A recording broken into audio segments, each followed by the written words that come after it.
Pins, tracks has been largely made with steel. Even yung mga safety pins, needles we use are gawa din sa safety pins. Merong 4 types ng carbon steel ang meron sa industry. Sino mapagbigay? Any idea? Yung 4 types ng carbon steel maliban sa 4 types ng steel maliban sa carbon steel. Si Adrian kami. Si Adrian. 4 kind, ano? 4 kind of carbon 4 types steel. po ng 4 steel. types ng Ano steel. steel? Ay, magbigay kayo. Alam niyo Ang yan, una di ba? po is steel, ay carbon steel, ano pa po yung tatlo? Cast Stainless steel. Alloy. Alloy steel, Cast steel. Stainless. stainless steel, and Isa na lang. Stand steel. Forged no? Sama rin sa Tama.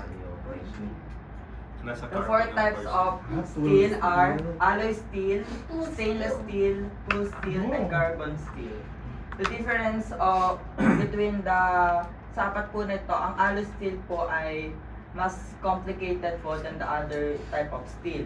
Kasi meron po siyang such element na ini-improve yung kanyang strength and yung kanyang toughness.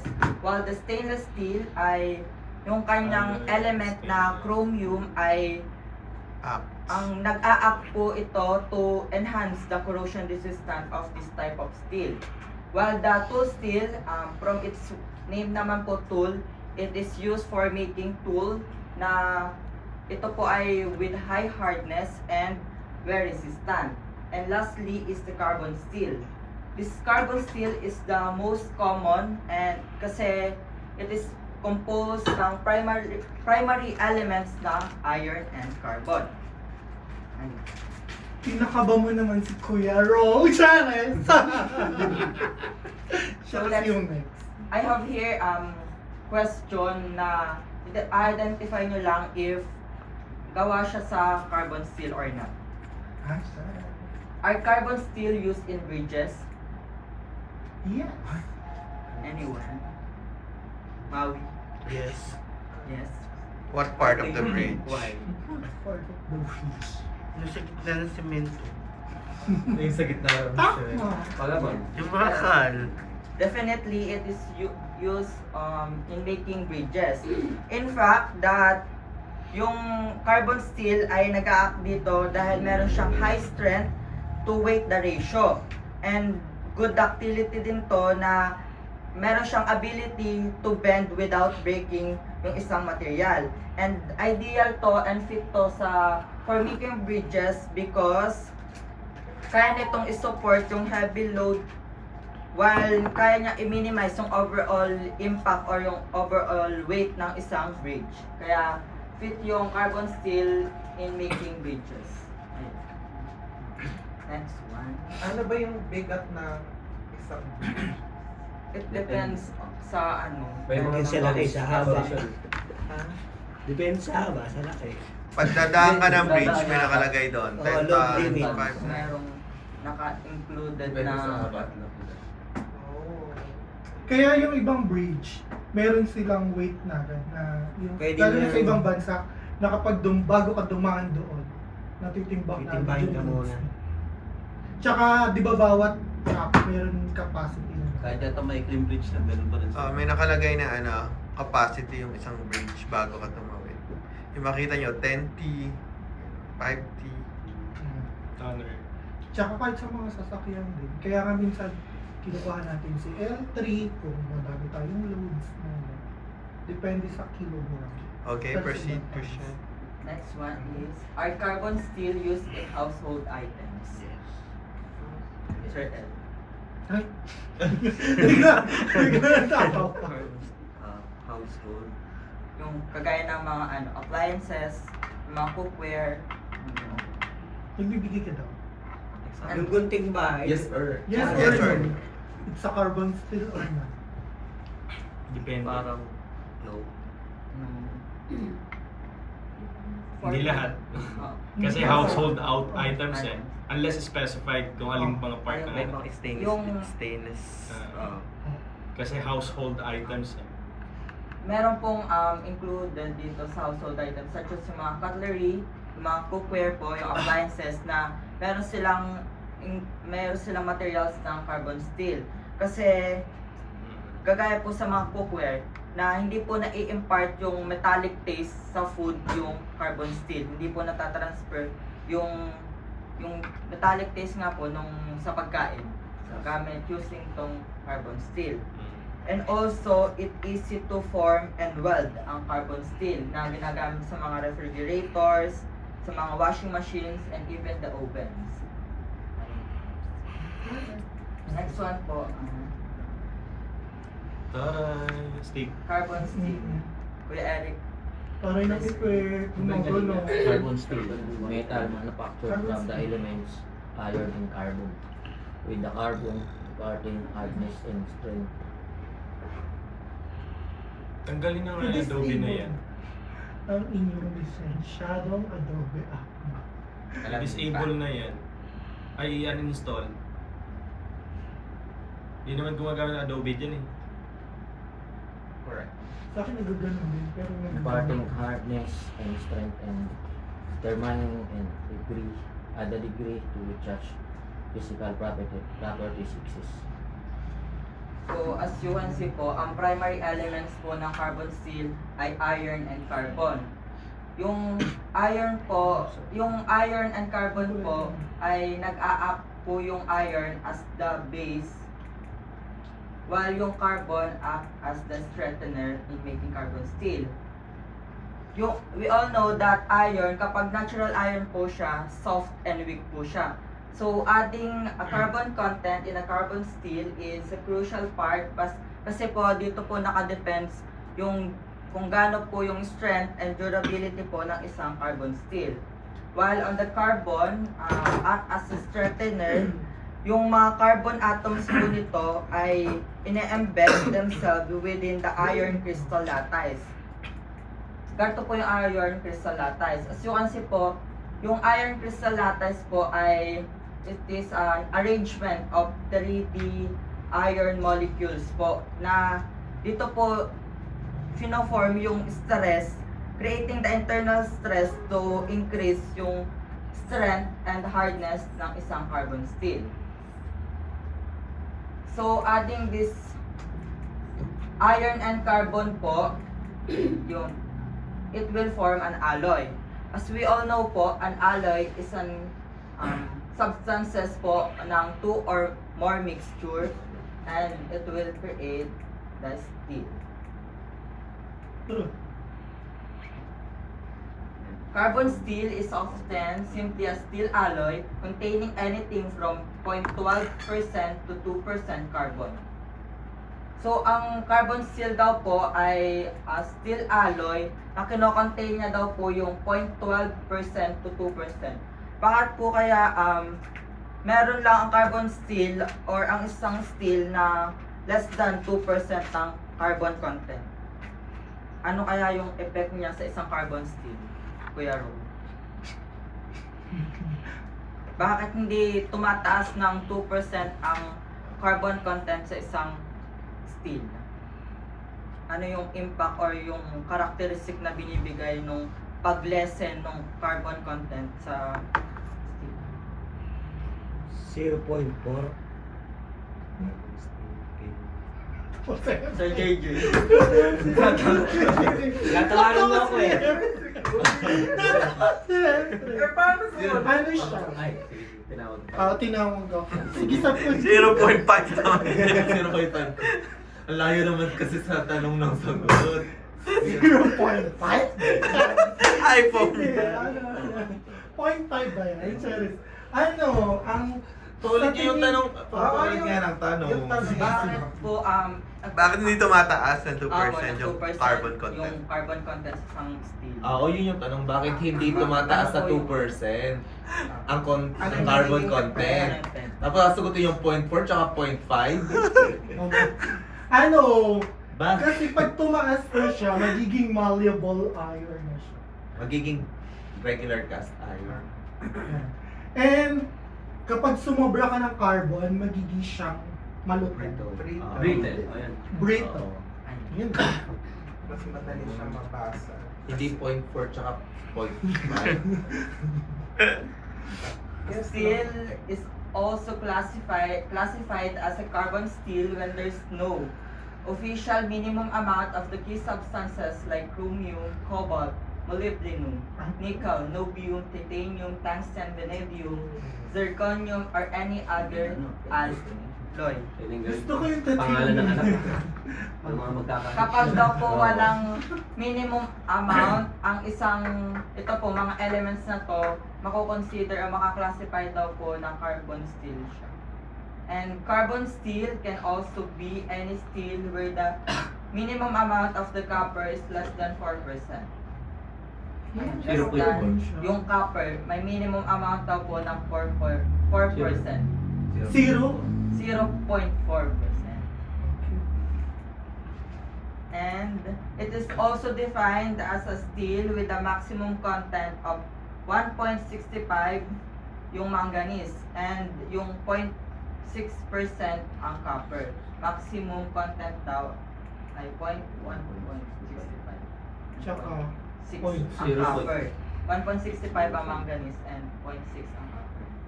The term can be even used for any steel that isn't stainless steel, including alloy steel. Most common types of steel accounting for around 90% of the steel production. Ayun nga po, as I said earlier na ginagamit po ang carbon steel kasi sa kanyang characteristics po na pagiging strength, durable, ayun po. Kaya mas, yung steel production po mas, ino-occupy po siya o mas ginagamit. Meron pong subcategories ang carbon steel, including ang low carbon steel, medium carbon steel, and high carbon steel. Let's elaborate these three subcategories. First one is the low carbon steel, also known as the mild steel. So this low carbon steel ay meron daw po siyang own strength relative to steel with higher carbon levels. And also, itong low carbon steel ay most ductile or machinable. And ina-apply po, application po nito ay sa mga building construction, bridges, transmissions, tower. And also this low carbon steel, kaya daw po i-withstand yung mga high stress while also being easy to form into a structural shape. Next one is the medium carbon steel. Picture niyo yung Kuya PJ. Ako po. Ano example ng item ng low carbon steel sa construction industry? Specific klase ng bakal. Example. Example ng bakal para sa low carbon steel. Ano yung mga Carbon content. Pag grade A, mas bababa yung carbon. Yes. Pag B, Mas B mataas daw. na content. Parang Pag C, siya yung... yun yung mataas yung carbon.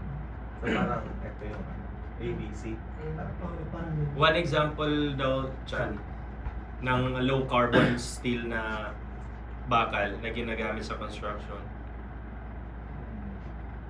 Sabi dyan, easy to form into structural shapes. Pang-poste. Round bar. Pang yung pang support po, like yung mga foundation po sa pang building construction po. Ginagamit po pang mga bars. Round bar. Round bars. Kasi kaya siya na-form ng bilog, no? Yung easy to weld po. Merong may steelman na tinatawag yung nagbe-bend ng mga round bars para sa paggawa ng poste. Most ductile. So yan yung naman. Yung sunod. Next po is balance between, ito pong medium carbon steel ay balance between low and high carbon steel. And ito pong medium carbon steel, much greater strength po siya kaysa kay low carbon steel and hardness po. And ito pong quenching and tempering, it is a type of heat treatment po sa isang steel. Yung quenching po ay dito po ito po ay isang process to harden or to strengthen ang such steel po. While on the tempering po is dito naman po after po siya ma-quench, dito po ini-increase yung toughness of a certain metals Dahil, ang una pong nagiging process po dito yung quenching. Kasi after being quenched po, the metal is in a very hard state, but it's brittle. So, kapag pinatigas muna po sa quench, so may tendency po, mas brittle po siya. Mas easy to break po. And, next process po ay yung tempering na dito naman po pinapataas or nire-reduce yung pagiging hard, but it will increase the ductility of the steel. And it is a versatile material po. And on the high carbon steel po, it is less ductile than lower carbon steel. Kaya po nasabing less ductile kasi low carbon steel. Kasi itong high carbon steel parang mas na-enhance na po yung mga properties niya, mechanical properties, than low carbon steel. But it has a great strength, hardness, and wear resistant. Ginagamit po ito sa mga cutting tools such as knives, drills, and saw blades. Ayun. Ano yung pinagkaiba ng strength and ductility? Ang strength ay yung capacity po ng isang steel to withstand yung isang tibay. While yung ductility naman ay ito yung Di mo mabibig dyan yung high carbon. Saan nakakategorize dyan yung valves natin? Gate valves, flow valves, yung mga flange type na valves natin, check valve, saan siya nakakategorize dyan sa classifications or categories of carbon steels? Iba-iba po sir, kasi dun, based on sa mga material code po mga. Based sa material code. Opo. Kasi yung iba po, merong naka-classified po sa low carbon steel, tapos meron din po sa high. Sige. We'll see on the next page.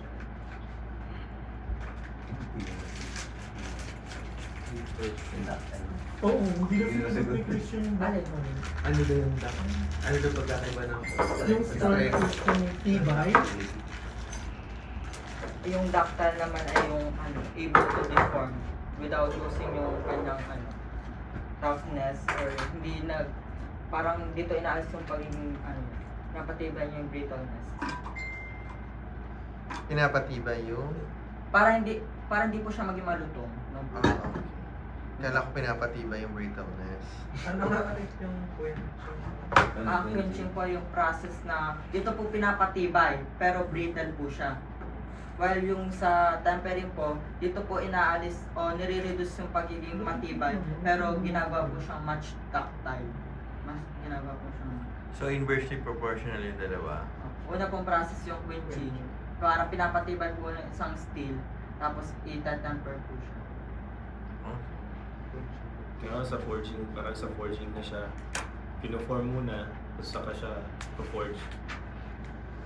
So the first material code is the ASTM A105. This material code is most commonly used carbon steel material grade that used to manufacture forged piping components.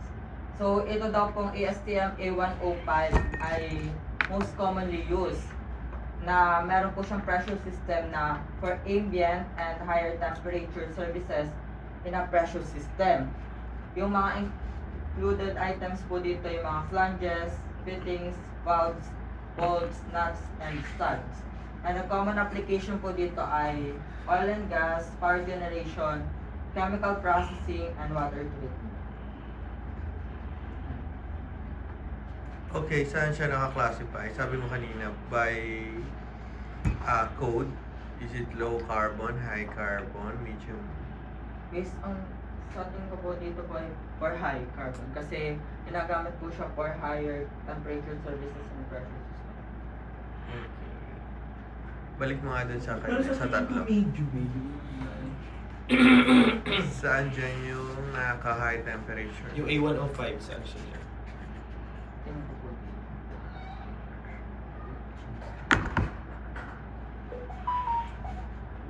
Sabi dyan sa high carbon, ginagamit siya panggawa ng kutsilyo, saw, drills. Sa sabon din. Pag high carbon. Feeling ko tama si JJ, sa medium carbon steel siya. Why? Kasi nandoon yung greater strength and hardiness na Na kailangan ng ating mga. Ang high carbon steel, kaya nakalagay dyan, cutting tools such as knives, drills, and saw blades. Kasi kailangan na siya ng high carbon content para sa strength ng metal to metal friction. Tama. Kung sino yung mas mataas sa high carbon content kasi, yun yung mas matibay. Hindi siya, kumbaga sa espada, high carbon content steel, high carbon steel versus low carbon steel, mas napuputol si low carbon steel kasi mananatiling matigas si high carbon. So, sa mga tools, yung mga wrench, torque wrench, mga Drill, ganon. kaya yung drill. Kaya siya parang may nakalagay doon mga vanadium, mga ganon-ganon na material kasi high carbon steel na siya. Tsaka pag high carbon steel, ano na siya, nasa kategory na siya ng mga vanadium, ng mga kung ano pa yung steel kasi hindi siya nabebend. Pag once na nagpihit ka ng mga nuts na sobrang tigas, hindi siya yumuyupi. So yun yung mga high carbon content ng mga high carbon na mga metal. Okay, going back to the question, saan nakakategory sa A105 tsaka bakit? Sa medium carbon steel po. Kasi dito po naka-include yung meron po siyang greater strength and hardness po na ang isang ESTM A105 ay ginagamit po sa higher temperature. Okay, proceed. Pero may clarification ako. Di ba pag high, mas brittle siya? Pag mas madaming carbon. Oo, brittle siya pero matigas. Kailangan mo munang sobrang taas ng pressure or force para mabroken mo siya. As in totally siyang mabibiyak. Pag super may certain strength siya na required strength na para mabali mo siya. Si medium kasi meron siyang parang ang magandang diyan example, si low carbon parang naunat siya. Kunyari high pressure yung pipeline. Ductility. May ductility si low carbon. Nauunat pa siyang gano'n, para siyang bubble gum na as in parang hindi naman masyadong talaga super basta elastic siya konti. Example yun is yung pabato sa pamingwit. Tingga, yun yung yun yung low carbon. Low carb. Kasi kahit anong form mo sa na-form mo siya, yung tingga. Pero siya, yung sa middle naman, may nag-expand siya medium, sa medium pala, yung sa medium, nag-expand siya konti, pero konti na lang. Pero matigas na kailangan na ng super taas na pressure para mag-deform. Tapos diretso na siya, yung para mag-expand na siya konti, bali. Si low carbon, expand na mahaba, saka siya mapuputol or mababali. Si medium, mag-expand siya konting-konti lang, balik. Pero it requires high pressure, strength, kasi matibay siya. Si high carbon, super tibay na pag once na reach na, diretso sabog. Hindi na wala nang unat-unat. Yun yung niya, yung pagkakaiba nila. So, ang ibig sabihin lang ni Joseph, technically, pag tumataas yung carbon, mas nagiging less ductile yung isang materyales. Less ductility, Pag high pero carbon. mas mataas yung Less yung stress. ductile, pero yung Hardness niya ay tumataas. nag-increase. The more carbon. Okay, next, 106. The next one is the ASTM So, sa medium siya. A106. This ASTM A106 is a seamless carbon steel pipe na designed for high temperature services, meaning it is suitable for transporting fluids and gases at elevated temperature and pressure. Itong ASTM A106 ay may grades, usually classified into different grades, yung A, B, and C. Diyan po pasok yung kilogram. Ang common grade na fit dito sa ASTM A106 ay yung grade B, being the most commonly used. Yung grade B ay meron siyang moderate strength, yung capacity nitong grade B. Na application nito sa oil and gas refineries, power plants, and petrochemical plants. Paano yung parang niya? parang sistema niya sa grade B na A106, ASTM A106 grade B. Paano yung principle niya? Bakit siya grade B? Kasi ang grade B po dito sa ASTM A106 ay for moderate strength lang po yung capacity itong grade B po. Moderate Moderate strength. strength lang po yung meron yung grade B. Kasi yung grade A po ay lowest while yung grade C po ay highest. So in the middle po siya ng low and high. So sa category kanina, saan siya nagfo-fall? Sa medium po. Medium. Kasi moderate lang So po ibig yun. sabihin yung grade A is low carbon, grade B is medium, While yung and yung C is yung C high carbon. Okay. Yung grade C na A106, parang nasa medium pa rin siya. Kasi yung carbon content niya is hindi naman ganun kataas. Parang mas konti lang. 35. 0.35. 0.35. Oh, 0.35 yung grade C. Which is yung high carbon is 0.6% of carbon.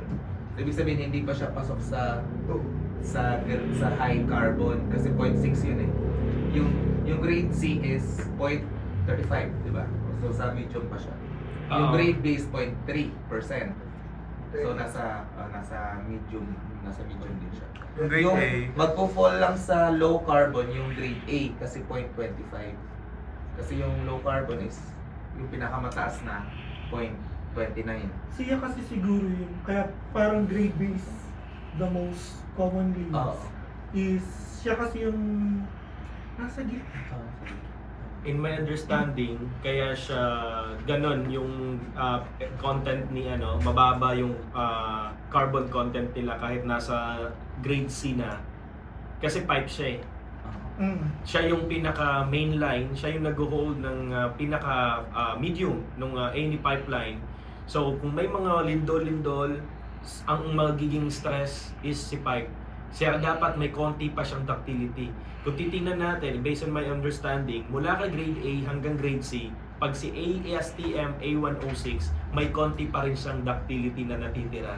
Hindi siya purong Yung mataas kaya Oo, kasi sasabog yung sasabog siya, kunyari high pressure, sasabayan mo ng lindol, masyadong malutong. pwede na siyang mapumutok, mababalik, mapuputok kasi pag once na tinaasan ng carbon content niya. Kaya mabababa lang ang carbon content dahil pipe siya.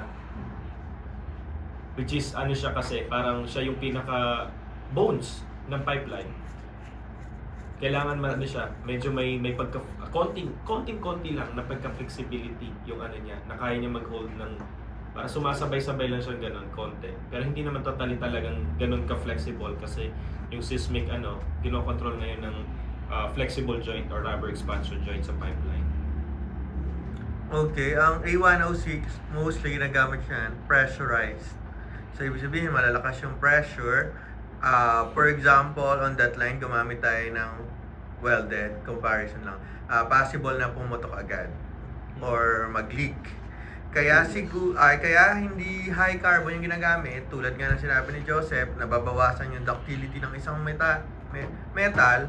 So, pag naging pressurized siya, puputok agad siya. Tsaka, it also experience yung mga A106 na yung biglang taas ng temperatura, which is kaya yun ng grade B and C, which is under siya sa medium carbon. Okay, next, Christian. The next one po is ASTM A181. This material specification for carbon steel forging used in industrial piping. It covers two classes of material, 60 and 70, which are classified by their mechanical properties. Yung 60 and 70 po dito ay grade po nitong ASTM A181 na yung grade 70 po ay mas higher po kaysa kay grade 60 in terms sa kanyang tensile strength and yield strength. Yung tensile strength po ito po ay process na dito po tinetest yung maximum force ng isang material to withstand before po ito mag-break or mabali yung tensile strength. And yung yield strength po ay process po ito na tinatest yung isang maximum amount ng isang steel na kaya niya pong i-withstand before yung permanently broke o mabali yung permanently. Ayun po. And yung such items po dito ay flanges, pipe fittings, valve components, rings, round bars, and other forging parts. Applications po nito ay chemical processing and power generation. Ayun po ang ASTM A108. Okay, bakit na-consider dyan yung yield tsaka yung tensile strength? Kasi, Kasi po, based on sa kanilang mechanical properties po, parang ito po tinetest kung gaano ka-strong yung isang item po before ilabas po. yes, tama. Question is, bakit we need to consider yung yield tsaka yung tensile strength pag ASTM A181 yung pinag-uusapan? Kasi po, ginagamit po to sa industrial piping po. ayun o, kinulayan mo yung Carbon sagot. steel, sa forging po. Okay, correct. Ano ba yung ginagawa pag forging? Forging po ay, parang dito po, mas, Ano pagkakaiba niya sa cast? Yung forging. forge po yung isang flange, parang, Anong ginagawa sa forging? Yung ba yung pag may pumirma, iibahin mo yung pirma? Charot. Perjury ba yun, sir? yun ang forge po, parang nung tinetest po yung harness, parang pinupukpok po. Yun! Okay, Yan! correct. Nakuha mo. Saan ulit yung forging? Ano yung ginagawa sa forging? Pinupukpok po yung isang item para malaman po yung yield strength at yung tensile strength po ng isang item. Hindi para malaman. Hindi siya testing. Yun talaga yung process niya. Process siya. Process talaga. siya. Pag sinabing forging, from nakahulma na siya. For example, ito. So example na lang. Ay, Ito. yan lang, babe. Ito, babe. Ito na siya. Ginawa siyang hindi pa matibay. Pag minatilyo ko to, basag agad to. Pero, kunya lang, square to square to bar. Kunyari, bar lang to. Pag pinukpok, basag agad. Pero, dahil finorging, pak, pak, pak, pak, pak, pak, pak, pak, pak, hanggang sa... Pok, hindi pak. Parang pagpapanday. Pinukpok hanggang sa mag-compress. Mag-compress, magsiksik. Yun yung forge. Yung Kaya, sa tensile strength. Yeah. tingga, example, tingga. Forging. Dumaan sa forging ang tingga. Kasi pagkahulman ng tingga na yun, yan, sa ano din, espada. Fino-forge siya. Kasi mula sa espadang ganon, na hinulman nila, pupukpukin pa nila yan para mas tumibay. Mas nagiging matibay ang bakal pag fino-forge. That's the tensile and yield strength. Kaya pag microscope mo sa mga So, sa board exam, lalabas yan Lumalabas yan. Sa materials, sa any, civil engineering, mechanical, sa civil. civil, lumalabas din yung mga material code. Okay, next question. Pero yung 181, madalang tayong Hindi ko rin encounter nakikita na. yun. When it comes to base Forged sa steel. tininan ko siya, Forge carbon steel. steel. Forge carbon.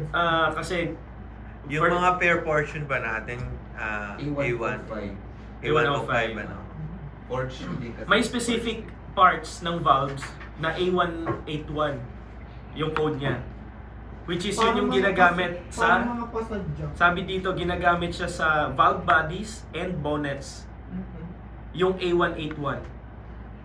bullet sa balot. Oo. Parang mga solid kasi yung example niya na Si bonnet ang pinaka niya sa Yung valves, mga application. ang na items. Sa loob ng parts ng Valve. Ayun na, nakalagay, valve components. yan, valve Rings. components, rings, round bars. Hindi siya ibig sabihin na hindi siya ibig sabihin na isang buong item is A181. Component lang siya. Ah. Okay, next question, 194. The ASTM A194. This material code is for classification for Sa carbon mga steel Ano nga nuts. yan? Bolts. Bolts. Tama, kasi may 2H. Diba? Nuts Ay, lang. nuts pala, nuts. Wala namang bolts na 2H. Nuts A. yun. Nuts pala. 8235 yung bolts. Tsaka 195. 8235. Okay, Christian, go. Grade 2H and 2HM are the popular grades for carbon steel nuts. Grade 2H nuts are quench and tempered. Ano nga ulit yung difference ng quench and tempered? Yung quiz Maui. lang na. What's the difference Maui na. between yung quench Tempered and lang. Bago ka sumubo, Maui, ng OTAP, sagutin mo yung tanong. Nilalagay sa Sinabi niya yung kanina. tempered. Hindi to. process itong quench and tempered? Kanina nabanggit ni Christian. Sabagit ko yun. Quench. Saan ginagawa yon? Low, medium, high. Maui, tayo ka. Sa low po. Ay, sa low. Sa Tama medium. ba, Christian? Sa medium. Sure Sabi na. ng process. Process yun. Sure na ba? Kahit sa lahat yun. Kasi process. Sure na ba? Yes po. Sure na daw. Okay, what is your reaction, Christian? Okay, anong tamang sagot? Ang quench po Ay, hindi. ay Yung low, Yung low down. low, medium, tsaka high. Tayo ka nga, hindi ba? Kasi sa low daw yung ginagamit siya. Medium. Ay, medium? Oh, medium. Sa medium. Okay, so what is quench and tempered? Maui. Wait lang, correction. Hindi siya word na sa medium ginagamit. Hindi siya word na ginagamit sa medium. Yung parang terminology na sa medium ginagamit. Nasa It is kategor- under. Under. Ano siya? Under siya sa kategory ng medium. Pero mamaya meron pa tayo. Sige, anuhin mo muna, Mau. Sagot mo na. Kasi may nakita ko dito na ano din eh, about dyan. Christian, iyan mo siya habang hindi siya, paalala mo sa kanya para matulungan mo siya na masagot. parang ano, dito, Bibigay ka ng clue. kapag ang ano, parang dito inaalis yung pagiging brittle ng isang bag. Parang pinapatibay niya yung ano, isang item. Forging. Tama ba? Huwag mo na- Natawa na naman si F. 4G na. Ano kayo nakakatawa? O, tulungan mo, Christian, kasi ikaw ang hanggang sa masagot ni Maui yung tanong. Ano, Sinagot naman ni Christian. tinagalog ko. Kaya nga. So, sige, i-guide mo si Maui, Christian.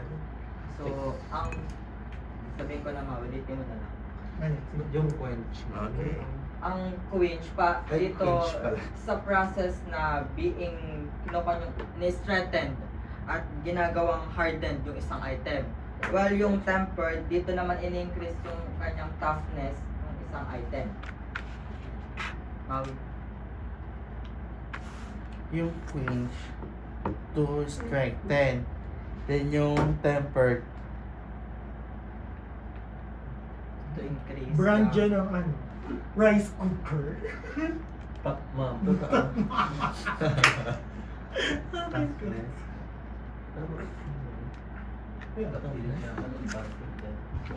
Quench. Okay, ulitin mo, Maui, yung sinabi mo. Paano ba ginagawa yung tempered? Time manner. Yung quench, ay yung quench kasi init tapos biglang ilulubog sa malamig, parang gano'n. Hindi ba yung kanunuro po? Oo. Sobrang init na, tapos biglang ilulubog sa malamig. Ayun yung ibig sabihin ng quench. Parang mapawi yung uhaw, parang gano'n. Yung tempered naman, ano naman siya ginagawa? Magiging ano siya. Versatile. Ano po nga?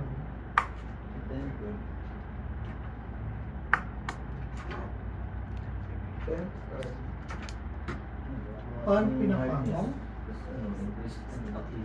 Increase activity. Ah. Itong Yung quench. tempering naman, galing sa mainit, hahayaan na lang siyang mag-cool down. Nang hindi minamadali yung Ibig sabihin, pag-cool. Bababa yung temperatura within ambient temperature. Hinahayaan. Kaya tempered. Yung quench, tama si Sir Glenn, from mainit, biglang ilalamig. Ano yung nagiging benefit no? From mainit, nagiging malamig. Sinabi kanina ni Christian, S tsaka H. Maui. S is for Harder. yung kinain mo kagabi, yung Ganun H. na. Uy! Kinain mo kagabi, yung Ano N, yan? yung H. Kinain mo kagabi. Ganun na. Ano yun? Ano yun? Anong H? Anong H yun? Anong T? Oo. Anong T? B. Nuggets? Anong B? Huh? Kinakain mo ba Di. pagka... Letter B is for Ano yung ginagawa mo pag luntatay? letter B. Ganda talaga na example. Para makuha. So, hardness. Tsaka strength. Tinitigasan. Hard. Okay, yung tempered naman, sabi ka na ni Sir Glenn tsaka ni Chano, from mainit, hahayaan mo na lang siyang lumamig. So, ano yung na-improve nun sa materials? Ano ba yun sa Tagalog? Nahirapan ako ito eh. Letter T sa English. English. No? Ito yung flip top. Oh, tanong mo na si Chano kung ano. Top pa! Kasi sinabi nyo hard kanina ngayon, top naman. Tama. Okay. You may now see. Continue tayo, Chano. Arch. And are often used in high temperature, high pressure environments. Application po nito sa mga oil and gas, petrochemical, and power generation. Ayun po ang ESTM. Yung katigasan. Ano yung top net sa Tagalog? Katigasan. Pag-ibig. Ibig sabihin, yun na yung parang natural form niya. Na, So, ang ASTM A194, it refers to nuts, yung partner ng bolts. Bakit kaya? Ano yung logic doon? Bakit siya nasa kategory ng medium carbon? 'Di ba nasa medium carbon siya? Bakit kaya? Ano yung logic doon? Try to tingnan lang natin yung para at least mamaya ma-share din natin yung idea. Para may karoon din ng idea ang lahat. Bakit ganon? Ano yung characteristic ng nut? Tingnan Anong nyo. nut? ay, tanong ko sa amin yan lahat. Ano sa'yo lang? Hindi, pwede sa lahat kung hindi mano ni Christian. Kasi hindi siya pwede sa low carbon kasi may purpose. May tamang ano na siguro sa sir, pag hinihigpitan yung nut. Kasi pag sobrang higpit, di ba, ganun lang. Di ba, na ano yun, nabibilog. Pag sobra na ano niya. So yun, always May remember, point yung May sinabi may ni point Kuya yun. Paul. Dahil So, sa torque requirements, sa number requirement. 1, sa torque requirements ng nuts, lahat ng nuts may torque requirements yan. Pag nasa low carbon kasi at may torque requirements yung application na paglalagyan, automatic hindi ka pa nakasagad doon sa pinaka-maximum niya, wala na bungi na pag low carbon. Bungi na, lost thread na. Pag nag-high ka naman, high carbon, Biyak. biyak na. Pwedeng mapuputulin niya yung bolt kasi buong buo pa yung nut, nakakapihit ka pa ng nakakapihit kasi kakainin niya yung thread. Sisirain niya yung thread, sisirain ng high carbon. Kaya siya nasa medium carbon lang kasi saktong-sakto lang siya. Sa torque requirements, habang naghihigpit ka, tumitigas siya nang hindi niya nako-compromise yung thread at saka yung pinaka-bolts. Kaya doon lang siya sa medium, yun yung pinaka-logic doon. Bakit nasa medium carbon lang ang nuts? Hindi siya pwede kasi sa high carbon. Kasi pag nag-high carbon, papatay niya yung thread. Yun yung madalas, merong mga matching ng mga bolts and nuts, kung napapansin nyo, nasisira niya yung thread. Kasi sobrang taas ng grade ng, for example, black iron na meron kasi, kaya may classification tayo sa mga bolts and nuts. May black iron na mga standard lang, yung Tsaka bolts. tungsten yung ginagawa. Tapos ang ginamit na nuts, grade 2H. Tibay nun. Kaysa dun sa ordinary lang na kaya kung nakita nyo, nawawala yung thread. Nalulos thread siya kasi pag may strength, talagang parang kinakayod yung thread na gano'n hanggang sa... Gagawa siya ng another thread. Sa motor. Oo. Sa motor, pinalitan mo ng stainless na... Kaya meron siyang merong mga partner lagi yan. Si Nuts, pag 2H yung grade ng Nuts, ang partner niya dapat is si A193 na bolts. Yun dapat sila magka-partner, si 2H Nuts, mga ganon-ganon. Tapos sa A194 naman, maraming kategory kasi yan eh. Si A194. Grade, may grade 1, grade 2, grade B, grade 8.8. So yun, para at least may idea ang lahat kung bakit ganon. Yung mga pino na thread. Oo. Kaya hindi pwede lahat ng nuts, hindi lahat ng nuts compatible sa isang thread. May fine thread na tinatawag sa yung thread ng iba-iba yan. Flat thread, fine May fine thread, rough thread, gano'n. Black washer. Si black washer, ano siya, nasa may washer naman na na medium, meron ding washer na low kasi lang siya. Hindi siyang parang nagsisilbi lang siyang gasket. Pero madalas kay washer is low carbon. Kasi while naghihigpit ka kasi, kino-compress niyang gano'n, nag-iipit, parang nagsisilyo. Okay. Christian, next. The next one po ay STM 8216. This material code is Standard Specification for Carbon Steel Casting. WCB or yung UNS code JO322002. The quality required for assembly with the other casting or wrought steel parts by fusion welding. Yung fusion welding po, parang dito minemelt yung mga steel para mag-fuse, para mag-combine or mag-mix yung dalawang materials or yung dalawang steel po. Ang items po dito ay carbon steel casting for valves, fittings, and flanges. Applications po nito ay oil and gas, petrochemical, power generation. Okay, siguro may mga nakakaalam dito. Tawag ka na lang isang Christian, tapos pa-define mo yung WCB, ano yun? Or, sige, go. Kuya lang. WCB. Ano yung WCB? Bakit W? Bakit C? Bakit B? Madalas natin yan nakikita sa mga valves natin. Yung ano niyan, sir? Word by word na ano? Yung W nandyan na. Yung C nandyan din. Yung B, wala, pero nandun. Yung W? Rough? Welding ba yan? Welding?